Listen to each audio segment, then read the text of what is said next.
Well, here's where we get to what for some people is the uncomfortable part of this conversation, because we all know where the answer starts, except we aren't supposed to say it out loud.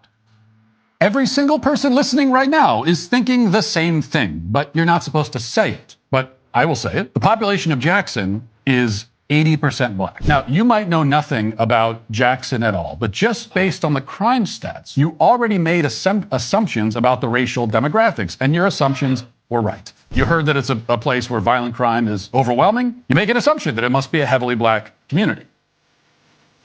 And you're right. Indeed, if you look at any town in America and see that it has a predominantly black population, you can assume that the crime rate is probably pretty high, and you will almost always be correct. And we all know that, but we're not supposed to say it. So it's one of the many truths in America that we've all just agreed to not say out loud, which is very unfortunate because it prevents us from asking the next question. Why is that the case? Why is crime so prevalent in black communities? Now, there isn't one single answer to that question, but there is one major, overwhelmingly significant answer that we must begin with. The fatherless rate in the black population in Jackson, just as in cities all across the country, is over 80%.